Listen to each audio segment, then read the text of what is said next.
The first bullet tore through the wagon canvas, so close to Margaret Thompson's head that she felt the heat of it against her cheek.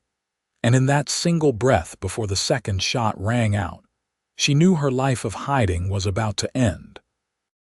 She pressed herself flat against the wooden bed of the supply wagon, her fingers clutching the rough fabric of her oversized cotton dress, the one she had deliberately chosen 3 sizes too large that morning.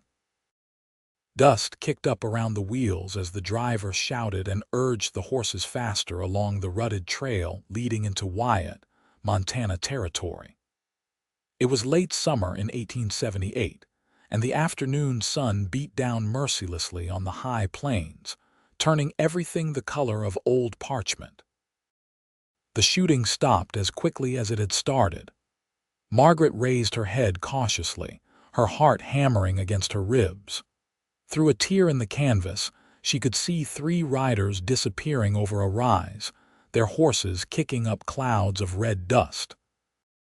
The driver, an older man named Cornelius with a tobacco-stained beard, turned in his seat and called back to her. "You all right back there, Miss Thompson?" "I am fine," she said, her voice steadier than she felt. She sat up slowly, adjusting the wide-brimmed hat that covered most of her face, pushing the wire-rimmed spectacles she did not actually need higher on her nose. Her fingers trembled slightly as she smoothed down the shapeless dress that hung on her slender frame like a sack. "Damned bandits," Cornelius muttered, spitting over the side of the wagon. "Getting bolder every week. Used to be a man could travel these roads without worry." Margaret said nothing. She had learned long ago that silence served her better than conversation. The less people noticed her, the safer she was. For 3 years now, since she was 18, she had perfected the art of being invisible. She wore clothes that disguised her figure, kept her face shadowed beneath hats and bonnets, and moved through the world like a ghost. It was the only way she had survived. The town of Wyatt appeared on the horizon like a mirage, a collection of weathered wooden buildings clustered along a single main street. It was smaller than Margaret had hoped, which meant fewer places to disappear, but also fewer questions asked. She had come west from Boston after the death of her aunt, the last person who had sheltered her from the man who still hunted her. Frederick Pemberton had money, connections, and an obsession that had driven Margaret halfway across the country. He wanted to marry her, had wanted to since she was 16, and he did not accept the word no. The wagon rumbled to a stop in front of the general store, and Margaret climbed down carefully, keeping her head lowered. She had exactly $43 to her name, enough to rent a room for a few weeks if she was careful, maybe find work as a seamstress or a cook. She had learned to make herself useful in quiet ways. "Thank you for the ride," she said to Cornelius, handing him the $2 they had agreed upon. "You got people here in Wyatt?" he asked, his eyes narrowing with concern. "A cousin," she lied smoothly. "She is expecting me." He nodded and drove off, leaving Margaret standing alone on the dusty street with her single carpetbag clutched in both hands. The town was busy for its size. Cowboys lounged outside the saloon, their spurs jingling as they shifted their weight. Women in calico dresses hurried past with baskets over their arms. A blacksmith's hammer rang out in steady rhythm from somewhere nearby. Margaret was about to head toward the boarding house she had spotted, when a commotion broke out near the livery stable. A young horse, barely broken, had reared up and was dancing backward, its eyes rolling white with fear. The man holding the lead rope was yanking hard, which only made the animal more frantic. "Easy now," a voice called out, and Margaret found herself turning toward the sound despite herself. A cowboy emerged from the stable, walking with the kind of loose-limbed confidence that came from a lifetime in the saddle. He was tall, with broad shoulders and sun-bronzed skin, wearing dusty work clothes and a hat pushed back on his head. Even from a distance, Margaret could see the kindness in his approach to the terrified horse. He said something low to the other man, who grudgingly handed over the rope. The cowboy moved slowly, keeping his body angled sideways, his voice a steady murmur that Margaret could not quite make out. The horse's ears flicked forward, then back, then forward again. Gradually, the animal's breathing slowed, its muscles unclenching.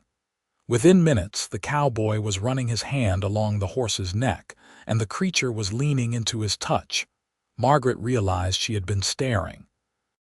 She quickly looked away, but not before the cowboy glanced in her direction. For just a moment, their eyes met across the dusty street, and something flickered in his expression, a recognition that made no sense because they had never met before. Then Margaret ducked her head and hurried toward the boarding house, her heart pounding for reasons she refused to examine. The boarding house was run by a widow named Mrs. Chen, a Chinese woman who had married a prospector 20 years earlier and outlived him by a decade. She looked Margaret up and down with sharp black eyes that missed nothing.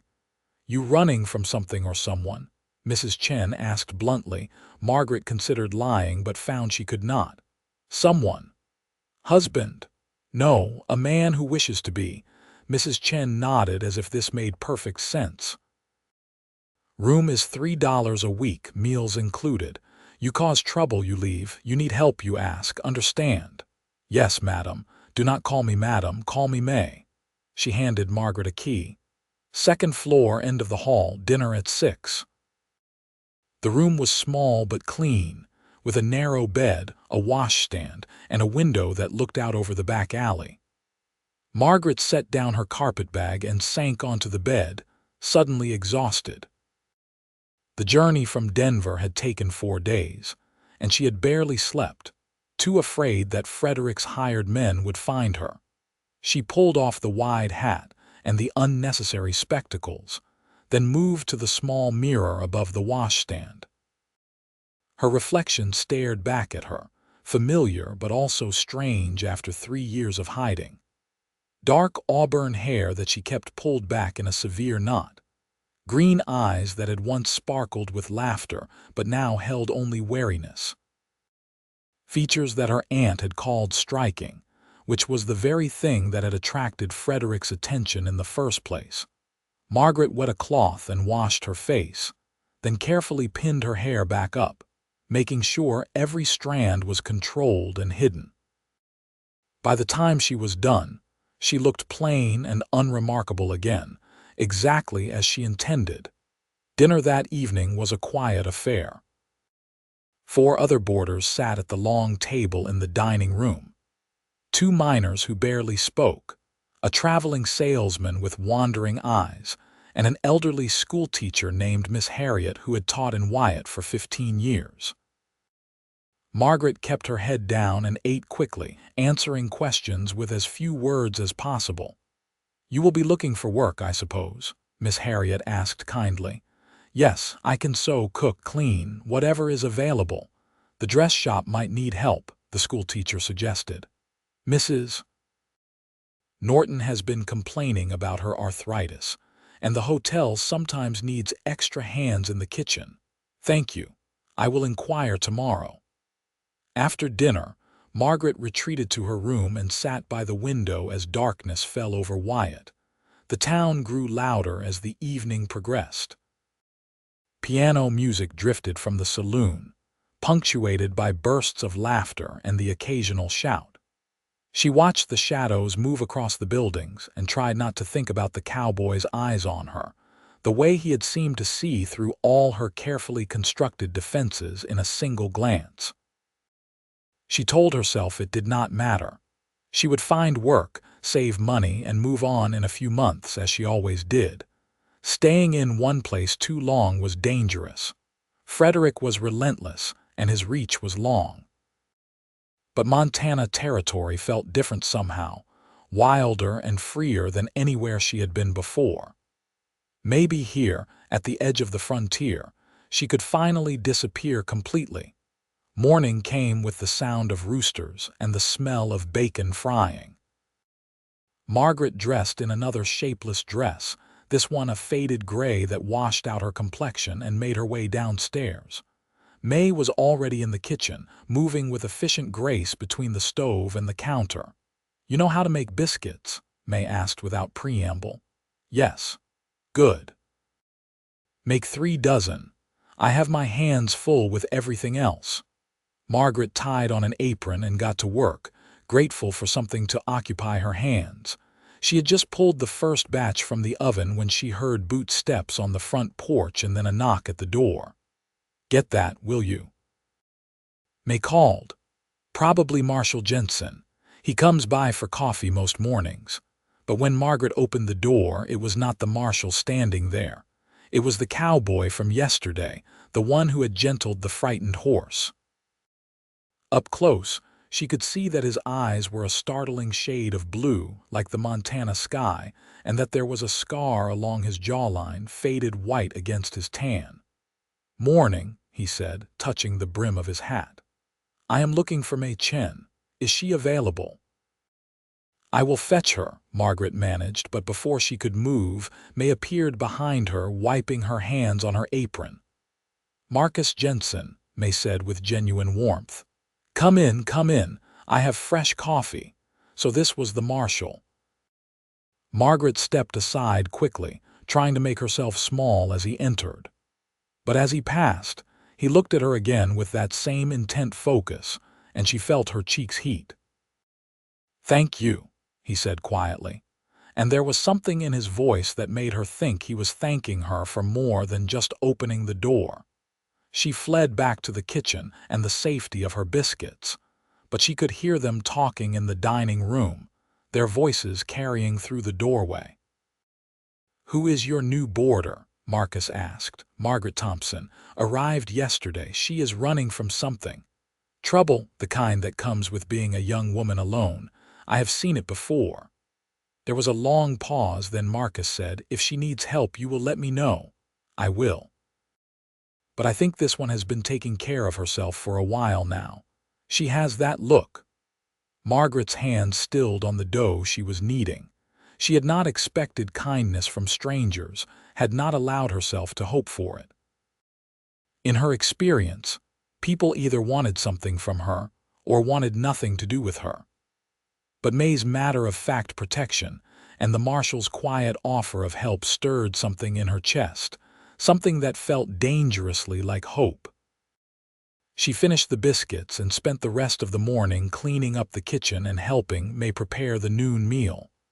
It was simple work, the kind that left her mind free to wander, which was both a blessing and a curse. She thought about Boston, about the life she had left behind. Her parents had died when she was 15, killed in a carriage accident that had seemed impossible at the time.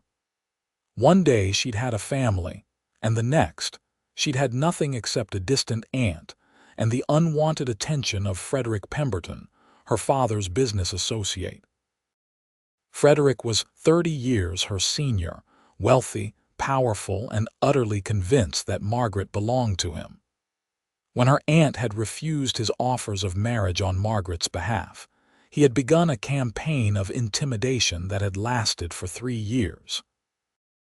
Letters, visits, threats disguised as concern. He had ruined her aunt's business, turned their friends against them, made it impossible to live peacefully in Boston. And when her aunt had died last winter, Margaret had finally run. She had thought distance would be enough, but Frederick's reach was longer than she had imagined. Twice now, she had been found and had to flee in the middle of the night. The men who hunted her never identified themselves, but she knew who had sent them. "You are thinking too hard," May said, startling Margaret from her reverie. "Whatever it is, it will still be there later. For now, eat something. You are too thin." Margaret obeyed, sitting at the kitchen table with a bowl of soup. May joined her, her hands wrapped around a cup of tea. "The marshal is a good man," May said conversationally. "Widower, lost his wife and baby daughter to fever 5 years ago, has not looked at a woman since until this morning. Margaret's spoon clattered against the bowl. I do not know what you mean. Yes, you do. May's smile was knowing. He looked at you the way a thirsty man looks at water, but you are too busy hiding to notice. I am not hiding, Margaret said automatically, then sighed. Well, I am, but for good reason. There usually is, but you cannot hide forever, girl. Eventually, you have to decide whether you are going to live or just survive. The word stayed with Margaret as she ventured out that afternoon to look for work. The dress shop was a small establishment run by a sour-faced woman named Mrs. Norton, who looked Margaret over with obvious disappointment. Can you sew a straight seam? Mrs. Norton demanded. Yes, madam. I can also do embroidery, alterations, and pattern making. Can you deal with customers without looking like you want to disappear into the floorboards? Margaret straightened her spine, meeting the woman's eyes for the first time. I can. Mrs. Norton studied her a moment longer, then nodded. Fine. Trial period of 1 week. If you work out, it is $5 a week plus commission on any custom orders you bring in. You start tomorrow at 8. Thank you, Mrs. Norton. Do not thank me yet. You have not met my customers. Margaret left the shop feeling lighter than she had in months. Steady work meant security, at least for a while. She could save money, make plans, maybe even stay in Wyatt through the winter. The thought was both thrilling and terrifying. She was so lost in thought that she nearly collided with a man coming out of the telegraph office. She stumbled backward, and strong hands caught her elbows, steadying her. Careful there, Marcus Jenson said, and when Margaret looked up, she found herself inches from his face, close enough to see the gold flecks in his blue eyes. I apologize, she stammered, pulling back. I was not watching where I was going. No harm done. He released her immediately but did not step away. How are you settling in? Well, enough. I just secured a position at the dress shop. That is good news. Mrs. Norton is tough but fair. He hesitated, then added, if you have time, I would like to speak with you, officially. Margaret's stomach dropped. Have I done something wrong? Not at all. But I like to know who is coming and going in my town, especially when they arrive the way you did, in a wagon under fire. There was no judgment in his voice, only concern, but Margaret still felt the familiar urge to run. Instead, she forced herself to nod. Of course, Marshal. Marcus, he corrected gently. And we can talk at May's place if that would make you more comfortable. I do not want you to feel like you are being interrogated. His consideration caught her off guard. That would be acceptable. When? This evening after dinner, if that suits you. Yes, thank you. She hurried away before he could say anything else, her heart racing. This was a mistake. She should leave Wyatt tonight before he asked too many questions before Frederick's men showed up again. But even as the thought formed, she knew she would not act on it. Something about this place, about the kindness of strangers and the blue-eyed marshal who saw too much, made her want to stay. That evening, after the other boarders had retired to their rooms, Marcus arrived at May's door with his hat in his hands. May showed him into the small parlor and disappeared, leaving Margaret alone with him. She sat on the edge of a worn settee, her hands folded in her lap while Marcus took the chair across from her. I am not good at being subtle, he said after a moment, so I will just ask outright, are you in danger? Margaret considered lying but found she could not with those steady blue eyes on her. Yes, from whom? A man named Frederick Pemberton. He lives in Boston, but he has hired men looking for me. Why? She took a breath. He wants to marry me. I have refused him repeatedly, but he will not accept no for an answer. After my aunt died, I ran. He has been hunting me ever since. Marcus's expression darkened. Has he hurt you? Not physically. But he destroyed my aunt's livelihood, isolated us from our friends, made our lives unbearable. He is a powerful man, Marshal. He is not used to being denied. Marcus, he reminded her again. And powerful or not, he has no authority in Montana territory. If his men show up here, they will answer to me. You cannot protect me forever, Margaret said quietly. Eventually, I will have to move on. It is safer that way. Or, Marcus said, leaning forward, you could stay and let people help you. You do not have to face this alone. You do not even know me. I know enough. He paused, choosing his words carefully. When I saw you yesterday, something in me recognized something in you. I have been walking through life half asleep for 5 years, just going through the motions. But when I looked at you, I woke up. I cannot explain it better than that. Margaret felt tears prick her eyes. You are seeing someone who does not exist. I dress this way, hide this way, because it is the only way I have survived. The real me, the person I used to be, she is gone. I do not think so. Marcus's voice was gentle. I think she is just waiting for a safe place to come back. The kindness in his words broke something open inside her. For the first time in 3 years, Margaret let herself cry. Not silent tears, but great shaking sobs that came from somewhere deep in her chest. Marcus moved to sit beside her, not touching but close enough that she could feel his solid presence, his quiet strength. When she finally stopped, her face was blotchy and her nose was running, and she must have looked ridiculous. But when she dared glance at Marcus, there was no pity in his expression, only understanding. I am sorry, she managed. Do not be. You have been carrying this alone for too long. She wiped her face with the handkerchief he offered. What happens now? Now you go to work tomorrow and you live your life, and if trouble comes, we deal with it together. That is what people do in a community. They look out for each other. I am not used to that. I know. But maybe it is time to get used to it. He stood, giving her space. Get some rest, Margaret. Tomorrow is a new day. After he left, Margaret sat in the quiet parlor for a long time, turning his words over in her mind. She had spent so long being alone, being invisible, that the idea of being seen, truly seen, was terrifying. But it was also thrilling in a way she had forgotten was possible. Work at the dress shop proved to be demanding but satisfying. Mrs. Norton was exacting in her standards, but she was also an excellent teacher. Margaret spent her days hemming skirts, taking in waists, and creating delicate embroidery for the wealthier women in town. The work was familiar and soothing, and she found herself relaxing into it. The other women who came into the shop were curious about the new seamstress, but Mrs. Norton ran interference, shutting down the more intrusive questions with a sharp word. Still, Margaret learned things from listening to their conversations. She learned that Marcus Jenson had been marshal for 3 years and was respected by everyone.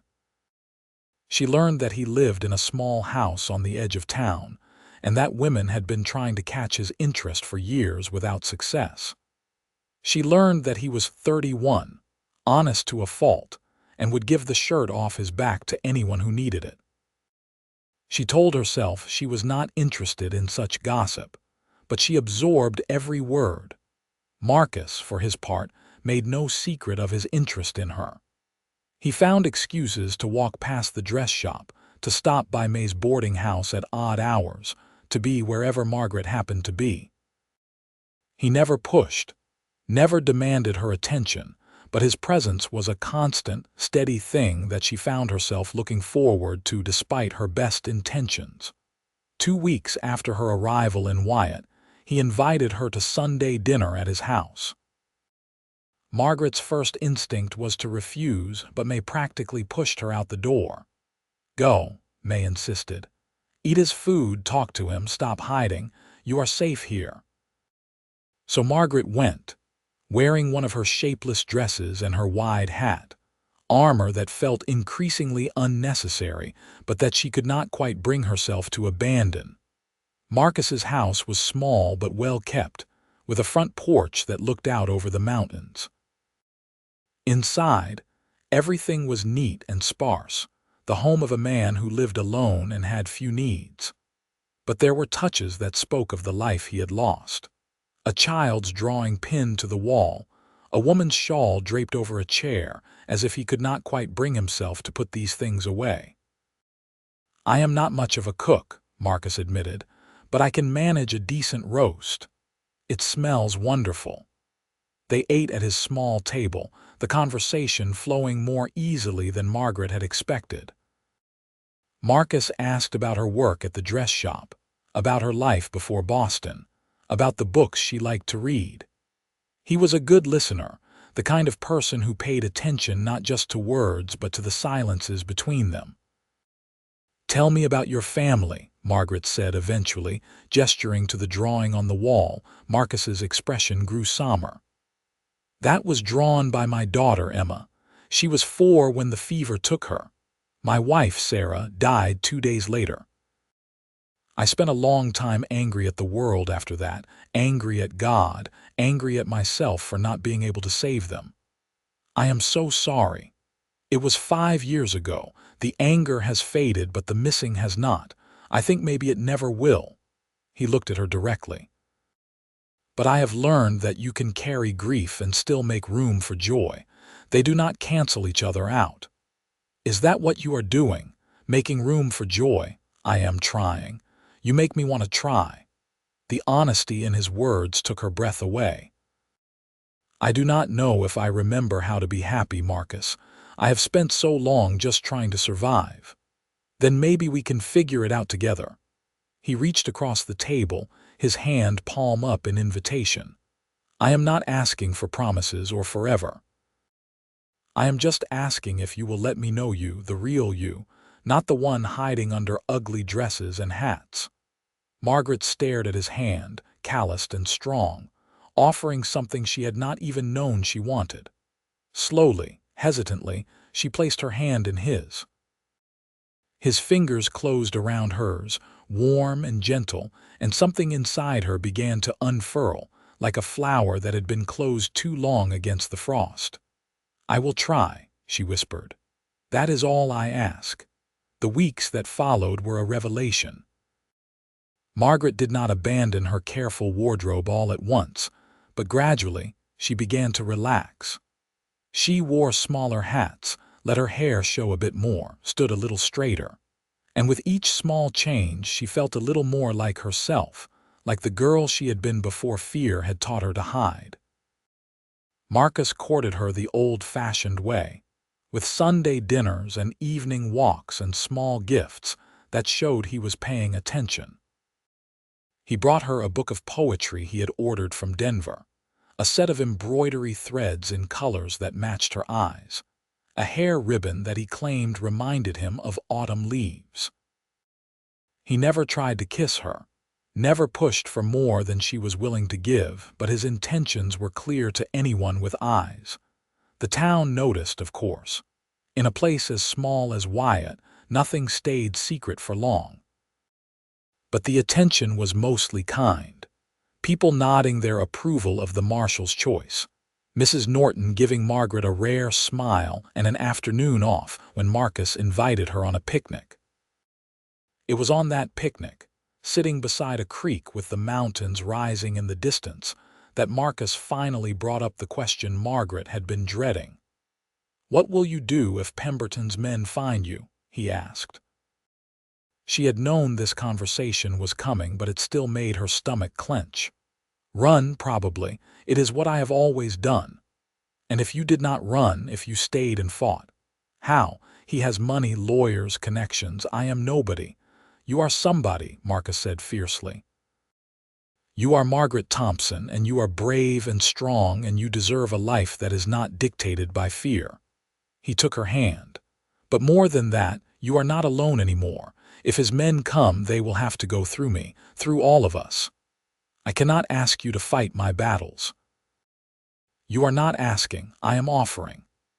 His blue eyes were intense. "I care about you, Margaret, more than I thought I could care about anyone again. The idea of you running, of losing you, it makes me crazy. So let me help. Let us build something here together, something worth staying for." Margaret felt tears threatening again, but this time they were different, less about grief and more about hope. What if I am not brave enough? You have been running and surviving for 3 years. That takes more courage than most people have in a lifetime. You are plenty brave. You just need to decide what you are being brave for. She looked at him, really looked at him, seeing not just the handsome marshal but the man beneath, the one who had loved and lost and was willing to risk his heart again. Seeing the future he was offering, uncertain but full of possibility. I want to stay, she said, the words feeling like a leap off a cliff. I want to try. His smile was like the sun breaking through clouds. Then we will make it work. I promise you. He kissed her then, gentle and sweet, a first kiss that tasted like hope and new beginnings. Margaret let herself sink into it, let herself feel wanted and cherished and safe in a way she had not felt since before her parents died.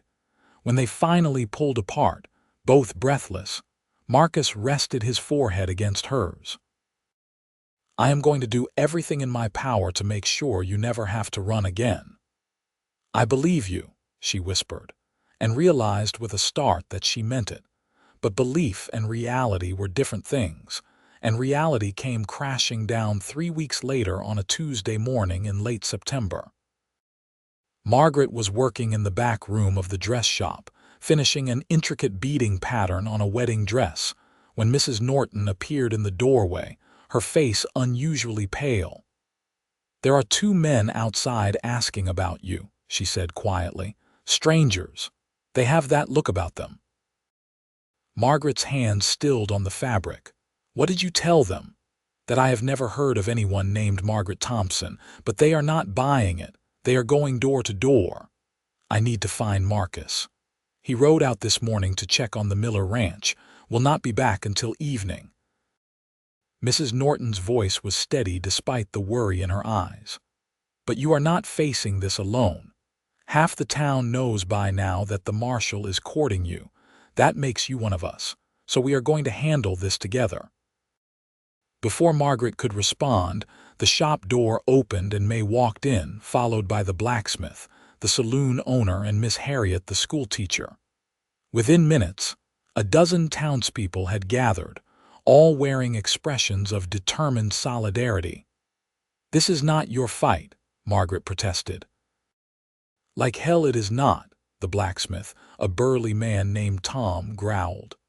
Marcus would do the same for any of us, and besides, we do not take kindly to men who hunt women in our town.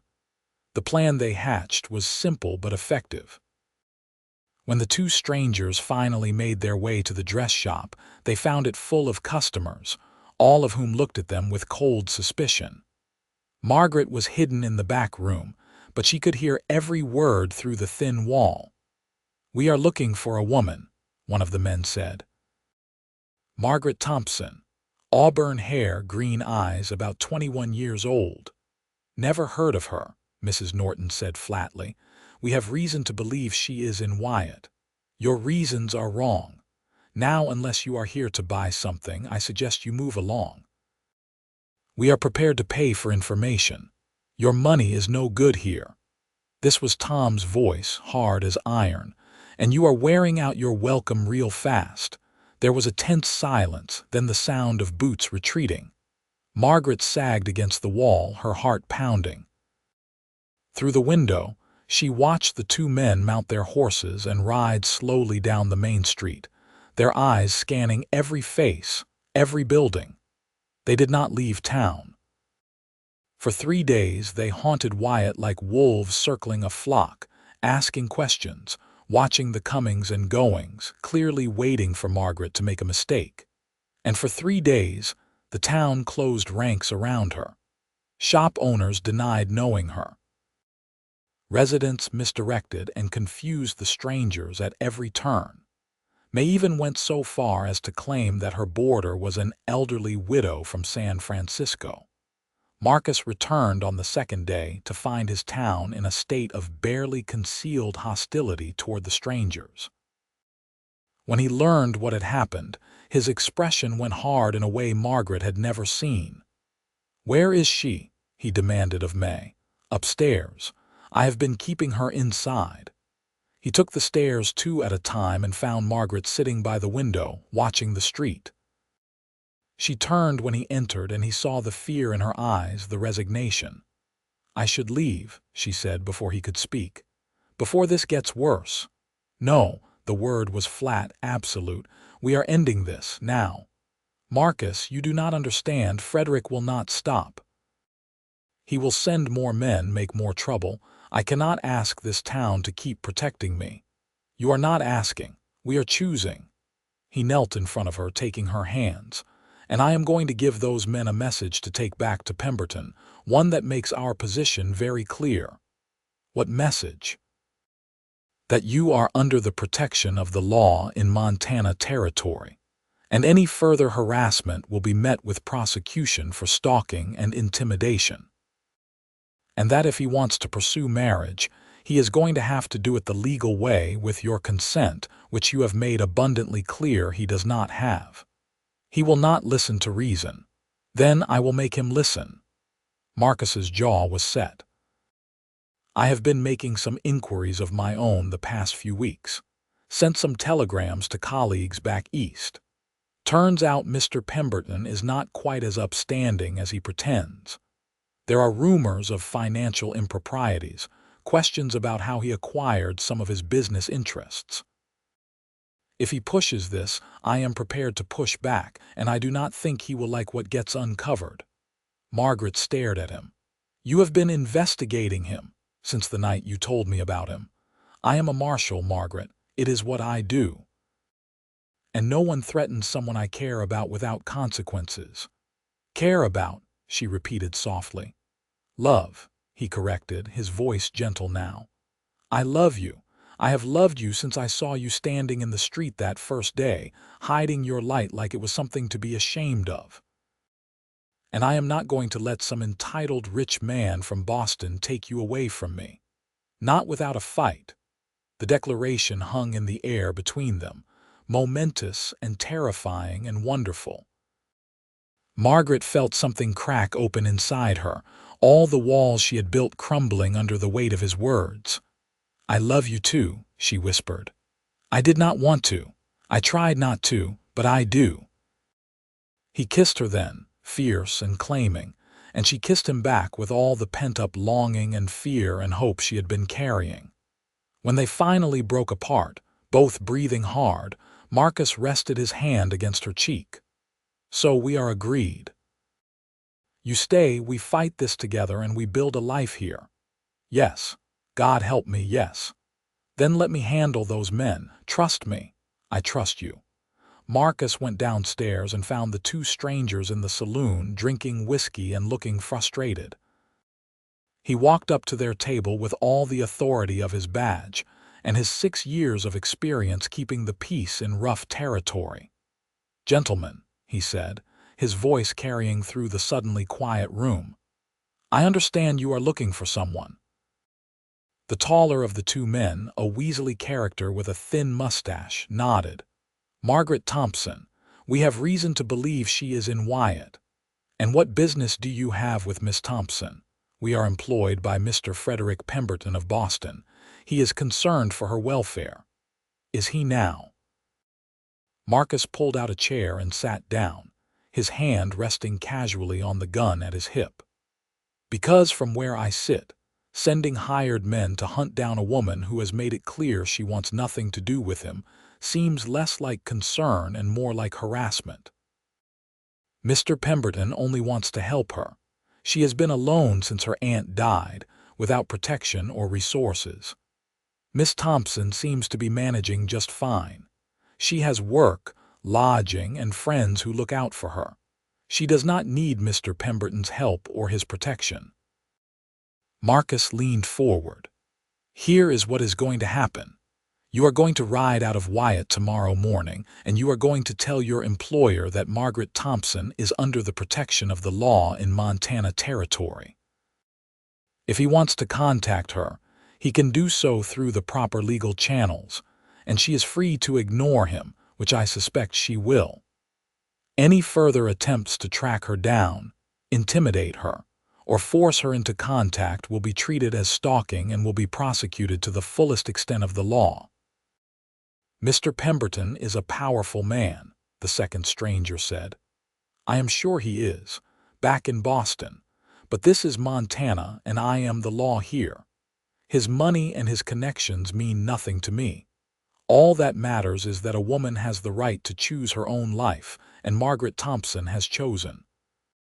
The question is whether Mr. Pemberton is going to accept that, or whether he is going to force me to start digging into his business dealings, because I have heard some very interesting rumors that I think the authorities in Boston might like to investigate. The two men exchanged glances. They were hired muscle, not decision-makers, and they were clearly out of their depth. I will convey your message, the weaselly one said finally. You do that. And gentlemen, if I see either of you in Wyatt after sunrise tomorrow, I will arrest you for trespassing and hold you in my jail for as long as the law allows. Are we clear, Crystal? Good. Now finish your drinks and get out of my town. The saloon erupted in applause as Marcus stood and walked out, and word spread through Wyatt within the hour. The marshal had run off the strangers and Margaret Thompson was staying. True to their word, the men were gone by morning. Margaret watched from May's window as they rode out, their shoulders hunched against the early autumn wind. She felt a weight lift from her chest, but also a lingering fear that this was not over, that Frederick would not give up so easily. But days passed, then weeks, and no one came. A letter arrived from Boston, delivered through official channels, requesting that Miss Thompson consider corresponding with Mr. Pemberton regarding matters of her inheritance from her late aunt. Marcus helped her draft a cold, formal response through a lawyer in Helena, stating that any inheritance matters should be handled through legal representatives, and that she had no desire for personal correspondence. After that, silence. You think he has given up? Margaret asked Marcus one evening as they sat on his porch, watching the sun set over the mountains. I think he realized that the cost of pursuing you was going to be higher than he was willing to pay. Men like Pemberton are used to getting what they want, but only when it is easy. You made it hard, we made it hard, and somewhere in that twisted mind of his, he decided to cut his losses. I keep waiting for the other shoe to drop. I know. But Margaret, at some point you have to decide to live your life instead of waiting for disaster. Trust that we will handle whatever comes. He took her hand. Trust that you are safe here with me.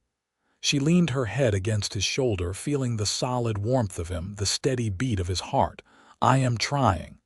That is all I ask. October brought the first snow to the mountains, a dusting of white that made the peaks look like they had been touched by angels. Margaret had been in Wyatt for 2 months now, and the town had become more home than anywhere she had lived since childhood. She knew the rhythms of the place, the people, the small dramas and joys that made up daily life. She was no longer the scared woman who had arrived in an oversized dress and hat pulled low. She wore clothes that fit, that flattered, and she walked with her head up, meeting people's eyes. The transformation was not just external. Inside, she felt stronger, surer, more like the person she was meant to be, and she was deeply, irrevocably in love with Marcus Jenson. He courted her properly, with the whole town as witness. They went on picnics and long rides into the countryside. He took her dancing at the social hall and sat beside her at church on Sundays. He brought her flowers and made her laugh and looked at her like she was the most precious thing in the world. But he did not propose, and Margaret found herself wondering why. Did he still love his late wife too much to fully commit to someone new? Was he waiting for something?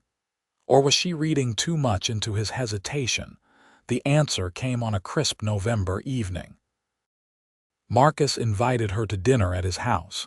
Nothing unusual, but when she arrived, she found the small home transformed. Candles flickered on every surface, and the table was set with china she had never seen him use.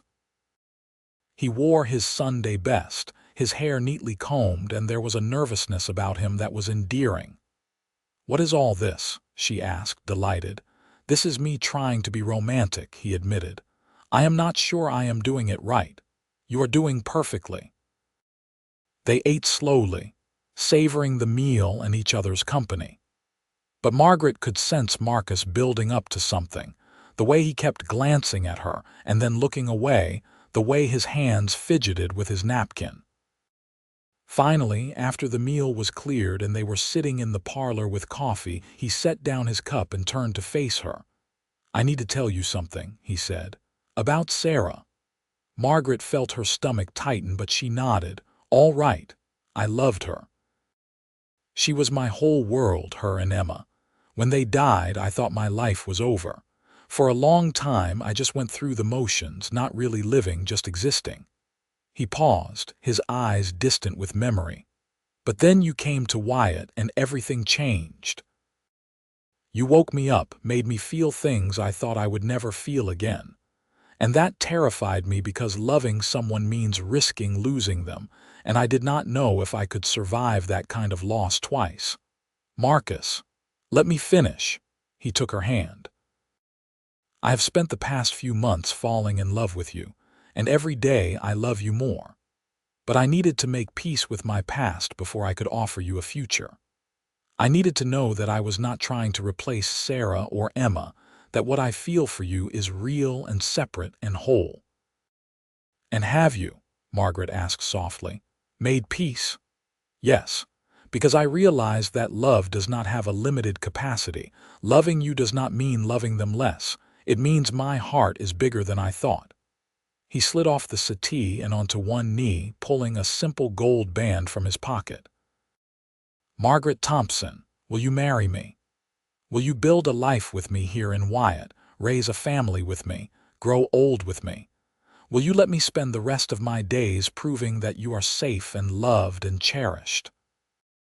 Tears streamed down Margaret's face, but she was smiling, truly smiling for the first time in years. "Yes, yes to all of it. I love you, Marcus, I love you so much." He slipped the ring onto her finger and kissed her. And this kiss was different from all the others, full of promise and passion and the joy of two broken people finding wholeness in each other. They were married on a cold Saturday in December, in the small church at the center of Wyatt.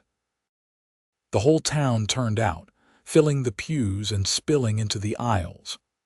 Margaret wore a dress she had made herself, ivory silk with delicate lace at the collar and cuffs, and her hair hung loose down her back, shining like dark fire in the candlelight. Marcus stood at the altar in his best suit, his eyes never leaving her face as she walked down the aisle. When she reached him, he took her hand and whispered, "You are so beautiful. You have always been so beautiful."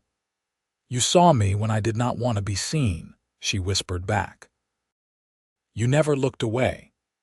The ceremony was simple and traditional, the words as old as time but feeling brand new when they spoke them.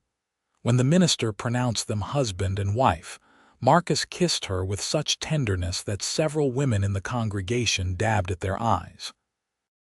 The reception was held at the social hall, with food provided by half the town and music played by a fiddle band from Helena. Margaret danced until her feet hurt, first with Marcus, then with Tom the blacksmith, then with Cornelius who had driven the wagon that brought her to Wyatt.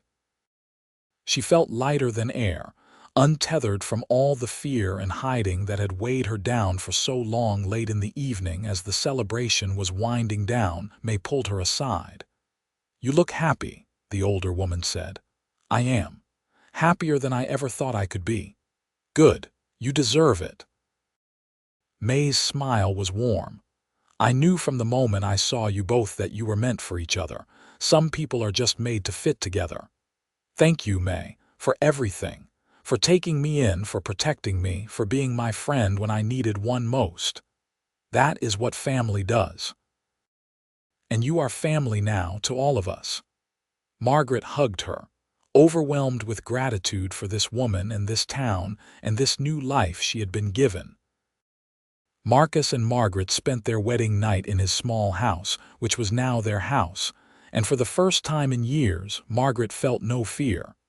She was safe, loved, wanted. She was home. The winter passed in a blur of contentment. Margaret continued working at the dress shop part-time, more because she enjoyed it than because they needed the money. Marcus's salary as marshal was modest but steady, and they lived simply, saving for the future. In February, Margaret realized she was pregnant. The discovery filled her with joy and terror in equal measure. She wanted this baby desperately, but she could not help remembering that Marcus had lost a child before, that loving meant risking loss. When she told him, sitting at their kitchen table with evening light streaming through the windows, he went very still. "Are you sure?" he asked finally. "As sure as I can be. I have missed 2 monthly courses and I have been sick in the mornings." He stood abruptly and walked to the window, his back to her, and Margaret's heart sank. Then she saw his shoulders shaking and realized he was crying. She went to him immediately, wrapping her arms around him from behind. "Talk to me," she pleaded.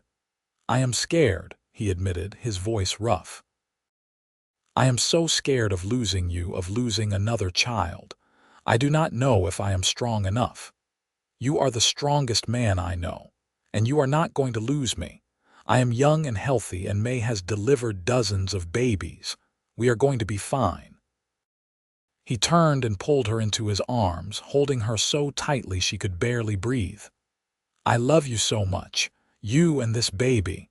I am going to take care of you both, I promise." "I know you will. We are in this together, remember." The pregnancy progressed smoothly. Margaret bloomed, her skin glowing, her body rounding with new life. The women of Wyatt rallied around her, offering advice and hand-me-down baby clothes and promises to help when the time came.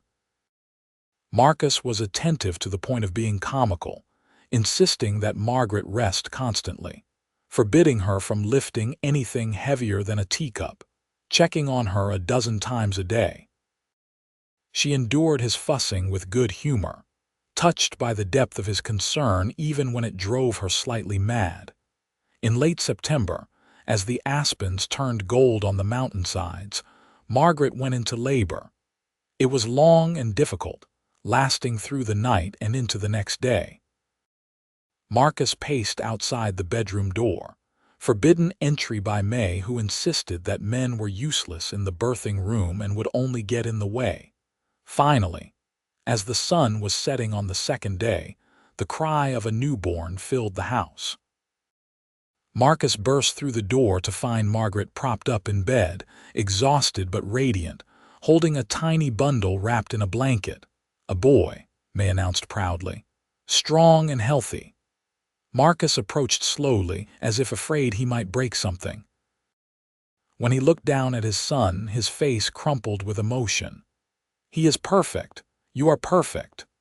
"Do you want to hold him?" Margaret asked. With shaking hands, Marcus took the baby, cradling him with surprising gentleness for such a big man.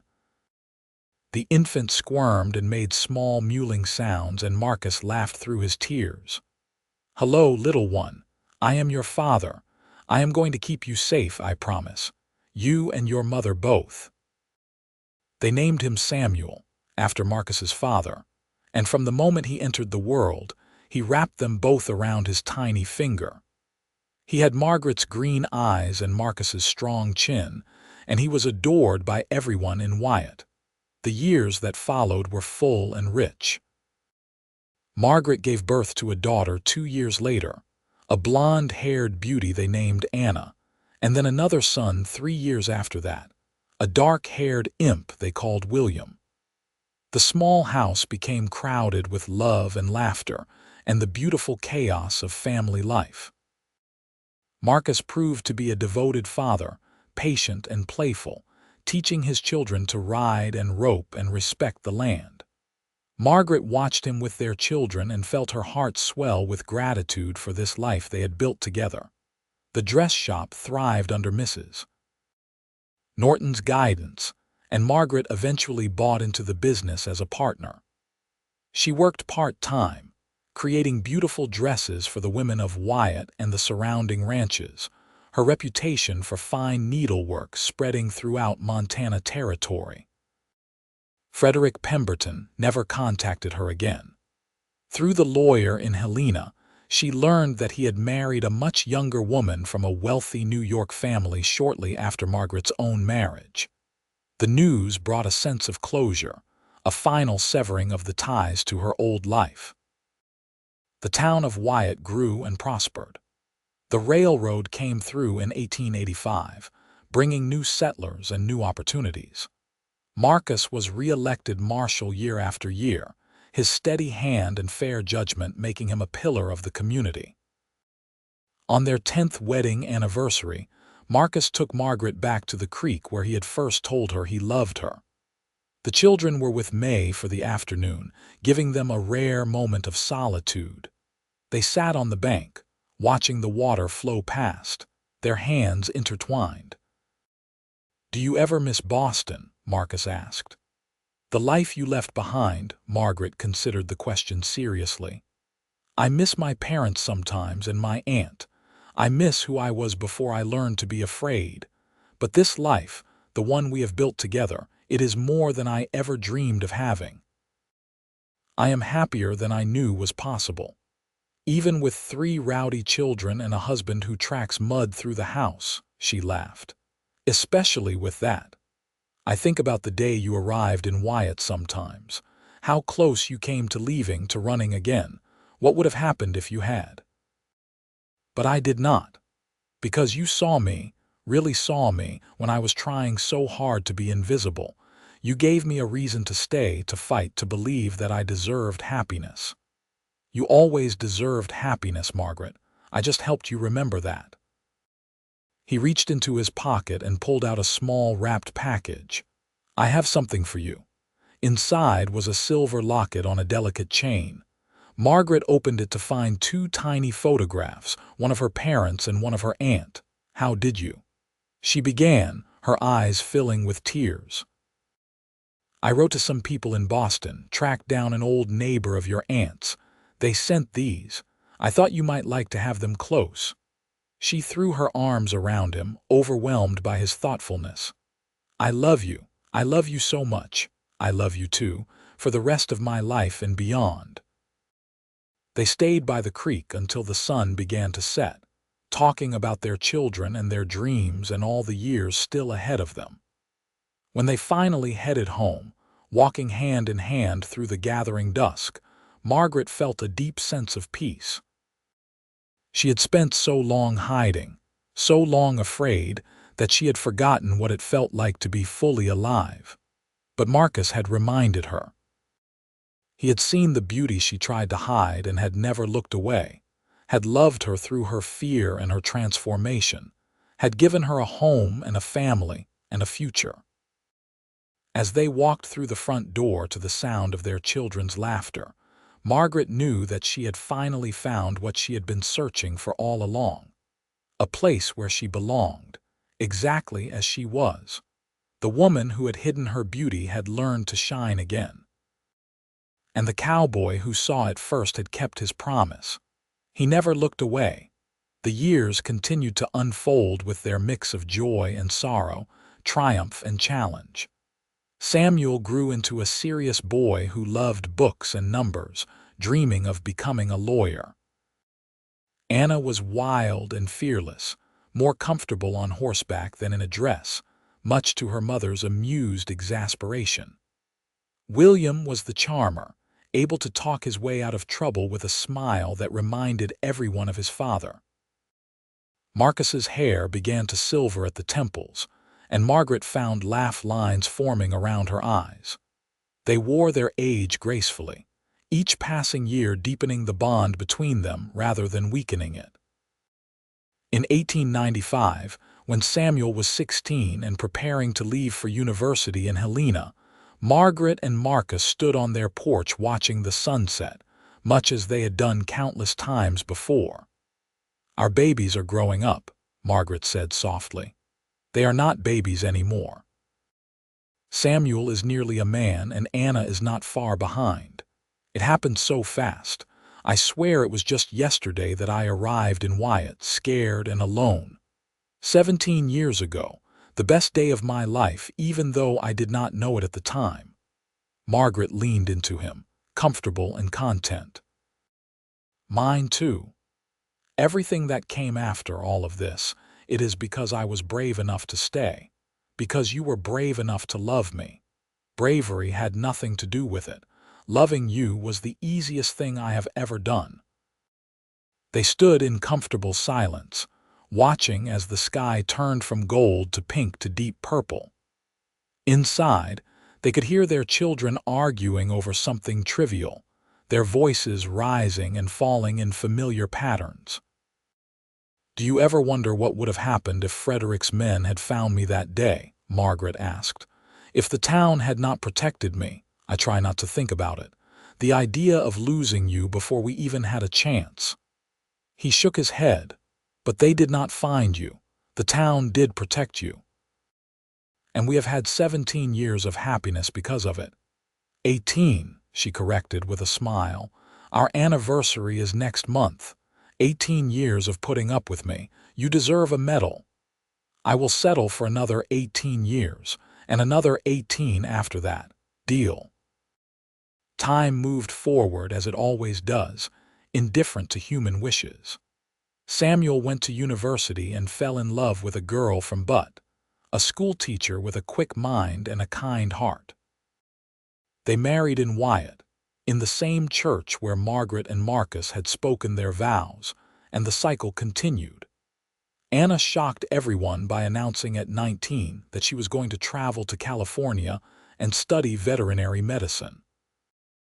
It was an unconventional choice for a woman, but Margaret and Marcus supported her, proud of her courage and determination. William stayed in Wyatt, learning the marshal's trade from his father, preparing to take over when Marcus eventually retired. In 1900, as the new century dawned, Margaret and Marcus became grandparents. Samuel and his wife welcomed a daughter, and the joy of holding that tiny new life brought tears to both their eyes. "We are old now," Marcus joked, bouncing the baby gently. "Speak for yourself," Margaret retorted. "I am just reaching my prime." But they were older, there was no denying it. Marcus's knees ached in cold weather, and Margaret's hands sometimes cramped from years of fine needlework. Yet they were content, having lived full lives and loved deeply. May passed away peacefully in her sleep at the age of 82, and Margaret wept for the woman who had been her first friend in Wyatt, who had taken a chance on a scared girl hiding from the world. At the funeral, Margaret spoke about kindness and courage and how one person's compassion could change the course of a life. Mrs. Norton retired and sold the dress shop to Margaret outright. At 50, Margaret found herself the sole proprietor of a thriving business, and she hired young women from the area, teaching them the trade as Mrs. Norton had once taught her. Marcus retired as marshal at 60, handing the badge to William with pride and a few tears. He had kept the peace in Wyatt for over 30 years, and the town threw him a retirement party that lasted 3 days. In the quiet years that followed, Marcus and Margaret settled into a peaceful routine. They tended a garden, spoiled their grandchildren, and took long walks in the evenings, still holding hands after all these years. On a warm summer evening in 1908, 30 years after Margaret had first arrived in Wyatt, they sat on their porch watching the stars emerge one by one. "I have been thinking," Marcus said, "about legacy, about what we leave behind when we are gone." "That is morbid talk for such a beautiful night," Margaret chided gently. "Not morbid, just reflective." He squeezed her hand. "We have had a good life, you and I. 3 children, all happy and settled. Grandchildren who are growing up strong and kind. We have been part of this community, made a difference here. That is a legacy worth being proud of." "It is. But the real legacy is love. We loved each other, loved our children, loved this town. That is what endures. You are right, as always. He kissed her temple. I want you to know something. If I had it all to do over again, if I could go back to that day when you stepped off Cornelius's wagon, I would not change a single thing.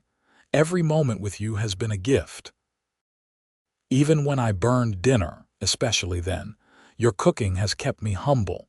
She swatted his arm playfully, but her eyes were misty. I love you, Marcus Jenson. You saved my life in every way a person can be saved. You saved mine, too. I was dead inside before you came. You brought me back to life. They sat together as the night deepened, two souls who had found each other against all odds and had built something beautiful from the ashes of their respective pains. The woman who had hidden her beauty had learned not just to shine but to blaze, warm and bright and unafraid.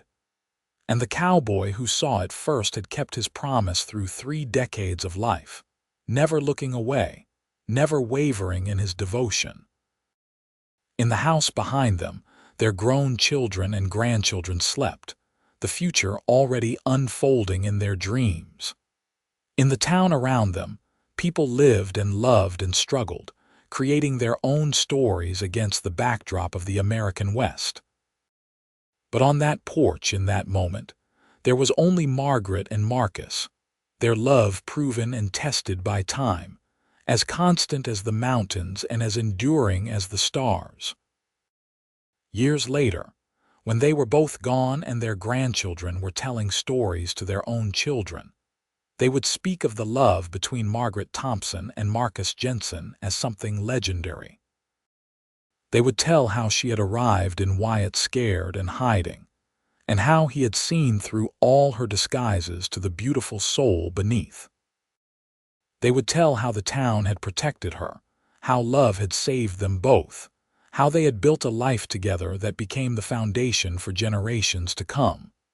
But the true story was simpler and more profound than any legend. It was the story of 2 broken people who found each other, who chose each other, who healed each other. It was the story of courage, both the loud kind that stands up to danger and the quiet kind that says yes to love even when fear says no. Margaret lived to be 78, surrounded by children and grandchildren and great-grandchildren, her mind sharp and her heart full until the very end. Marcus followed her 6 months later, unable to imagine a world without her in it. They were buried side by side in the Wyatt cemetery, their headstones simple but speaking volumes: beloved wife and mother, beloved husband and father.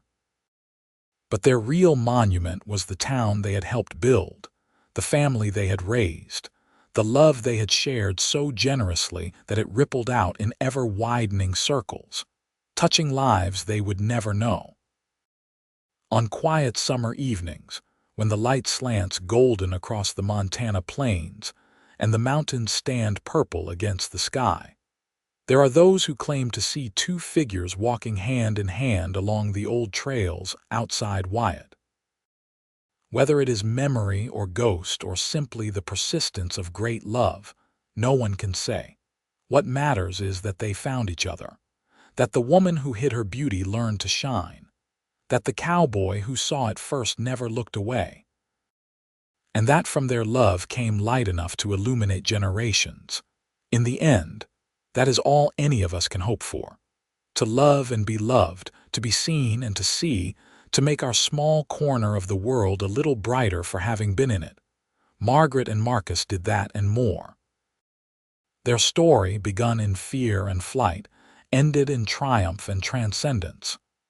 They proved that it is never too late to start over, never too broken to heal, never too scared to love. The woman who arrived in Wyatt in 1878 hiding under an ugly hat and an oversized dress became a beloved member of the community, a successful businesswoman, a devoted wife and mother, and a woman who walked through the world with her head held high and her beauty shining for all to see. The cowboy who first saw past her disguises became her husband, her partner, her home. He loved her with a constancy that never wavered through 30 years of marriage, through joy and sorrow, through the small dailiness of life and the great sweeping moments that change everything. They were not perfect. They argued over trivial things and made mistakes and had regrets like everyone does. But they loved each other truly and deeply, and that love sustained them through everything. Their children grew up knowing what real love looked like, what commitment meant, how partnership should work. They passed those lessons to their own children, and the legacy continued. Anna became a successful veterinarian in California, one of the first women in the field, blazing trails just as her mother had. She never married, but she lived a full and adventurous life, and she returned to Wyatt every summer to visit her family. Samuel became a lawyer and eventually a judge, known for his fairness and compassion. He and his wife had 5 children, filling his parents' house with noise and laughter whenever they visited. William served as Marshal of Wyatt for 25 years, upholding his father's legacy of justice tempered with mercy. He married late, to a widow with 3 children of her own, and they built a blended family full of love and second chances. All 3 children credited their parents' love story with teaching them what to look for in their own lives, what to hold out for, what to fight for. The dress shop continued to thrive under various owners, but everyone in Wyatt still called it Miss Margaret's place, honoring the woman who had turned it into something special. The house where Marcus and Margaret raised their family still stands, now home to one of their great-great-grandchildren. The porch where they spent countless evenings has been rebuilt twice, but the view is unchanged. Mountains to the west, prairie stretching endlessly to the east, the town of Wyatt nestled in between. On the anniversary of their wedding each December, their descendants gather in Wyatt for a celebration. They share stories, old and new, weaving the past and present together. The youngest children hear for the first time about the woman who hid her beauty and the cowboy who saw it first. The older ones tell their own versions, adding details and color from their memories. But the heart of the story never changes. Love is worth fighting for, worth staying for, worth believing in even when fear says otherwise. Margaret and Marcus's story is not unique in its elements. Throughout history, countless people have fled danger, found love, built lives in new places. What makes their story special is not its uniqueness but its truth, its honesty, its willingness to show both the fear and the courage, the hiding and the revelation, the running and the staying. They remind us that we are all hiding something, all protecting ourselves from pain in one way or another. And they show us that true love sees past our defenses, past our fears, straight to the heart of who we really are.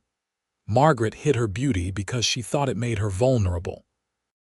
She learned that real vulnerability comes from opening your heart, and that while it is scary, it is also the only way to truly live. Marcus had hidden his heart after losing his first family, convinced that loving again meant risking unbearable pain. He learned that love is not a finite resource, that the heart expands to hold whatever we are brave enough to put in it. Together, they learned that hiding is not the same as safety, that true security comes from being known and loved anyway, that community and connection are worth the risks they require. Their story ends not with drama or tragedy, but with the quiet satisfaction of lives well lived and love well practiced. They died as they had lived in their later years, together, at peace, grateful for every moment they had been given. In the cemetery, their headstones face east, toward the rising sun and new beginnings. Flowers appear there regularly, left by family members and townspeople who remember or who have heard the stories and been touched by them. The epitaph, chosen by their children, is simple. They saw each other truly and loved completely. What more could anyone ask? Indeed, what more? The woman who hid her beauty learned to shine, not because someone convinced her to, but because someone loved her enough to be patient while she found her own light. The cowboy who saw it first never looked away, not because he was stubborn, but because he recognized something precious when he found it and knew better than to let it go. Their love story is not a fairy tale. It is better than that. It is real, messy, imperfect, and absolutely true. It is the story of two people who chose each other every day for 30 years, who built a life together one moment at a time, who loved through fear and pain and came out stronger on the other side. It is a story worth remembering, worth telling, worth believing in. Because if Margaret and Marcus could find each other across all the distances of pain and fear that separated them, if they could build something lasting and beautiful in the harsh landscape of the Montana Territory, if they could love so completely that their story echoes down through generations, then perhaps there is hope for all of us. Perhaps we can all stop hiding, step into the light, and trust that the right person will see us truly and love us anyway. Perhaps we can all be brave enough to see past someone's defenses to the beauty beneath. Perhaps we can all love with the kind of devotion that never looks away, that stays through everything, that builds something lasting. The sun sets over Wyatt, Montana, much as it did on that long-ago evening when Margaret Thompson first arrived, scared and hiding. The town has changed, grown, modernized, but the mountains remain, eternal and unchanging. And somewhere in the wind that whispers through the prairie grass, in the light that gilds the peaks at sunset, in the stories told around dinner tables and campfires, Margaret and Marcus live on. The woman who hid her beauty shines still, a beacon for anyone who has ever been afraid to be seen. The cowboy who saw it first never looked away, a reminder that true love sees and stays. Their story is complete, their ending happy, their legacy secure. And that, after all, is everything.